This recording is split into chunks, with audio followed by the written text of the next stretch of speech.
When my husband passed away, I thought my biggest pain would be losing the man I loved. I was wrong. The hardest moment came after his funeral, when his children walked into my home and said, "We want the estate.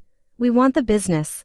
We want everything our father left behind." I was shocked. My lawyer immediately told me, "You cannot let them take what you built together. You have to fight." But I looked at him and quietly said, "Give them everything." Everyone thought grief had broken me. They thought I had lost my mind. My husband's children smiled because they believed they had one. But they didn't know one thing. My husband had left behind a final message that would change everything. And when my lawyer opened that file in court, their confidence disappeared. My name is Clara, and for 35 years, my husband Robert was my greatest blessing. We did not begin our marriage with wealth. We started with dreams. Our first home was small. Our furniture was old. Our bank account was almost empty. But we were happy. Robert always told me, "Clara, money can come and go, but having someone who believes in you is priceless." Those words stayed with me forever. Together, we built a life from nothing. Robert started a small business with just a few tools and a dream. I stood beside him through every struggle. I helped with paperwork. I answered customer calls. I worked behind the scenes while he built the company. People saw Robert as the successful businessman, but I knew the truth. Behind every achievement was sacrifice from both of us. Years passed, and the small business became successful. We bought a beautiful home. We hired employees. We created a comfortable life. But the most important thing was not the money. It was the partnership we had created. However, Robert had children from his first marriage. His relationship with them was complicated. He loved them deeply, but over the years,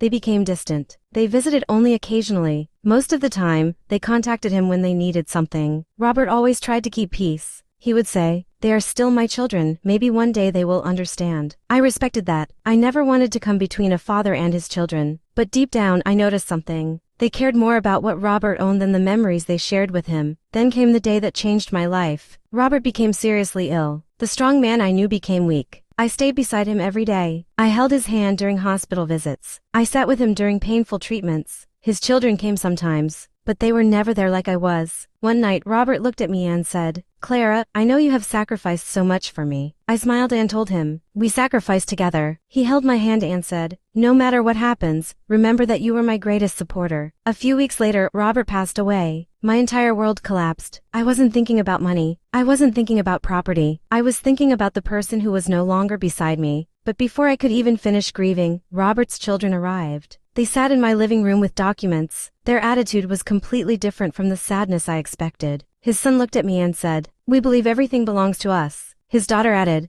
"The estate, the business, everything." I looked at them silently. The business they were talking about was something Robert and I built together for decades. The home they wanted was where I had created a lifetime of memories. My lawyer was sitting beside me. He immediately became serious. "Clara, this is not simple.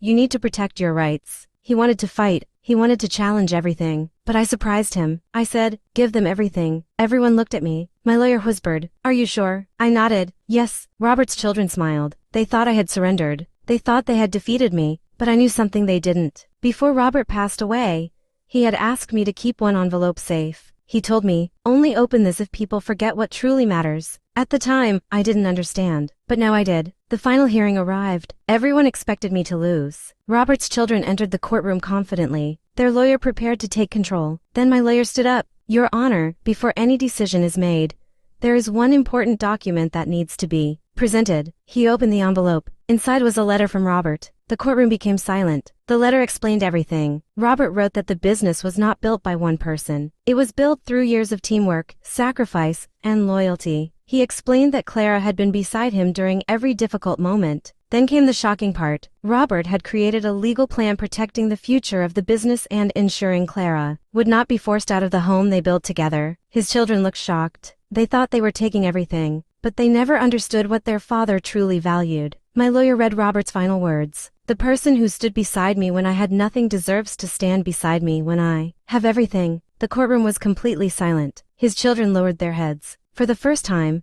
they realized they were not fighting for their father's love. They were fighting for his possessions. After the hearing, Robert's daughter approached me. She looked emotional. She said, "I'm sorry, we forgot what mattered." I looked at her and replied, "Your father never stopped loving you, but love is shown through actions, not just words." That day, I learned something important. People often reveal their priorities after someone is gone. Some remember the person, others only remember what they left behind.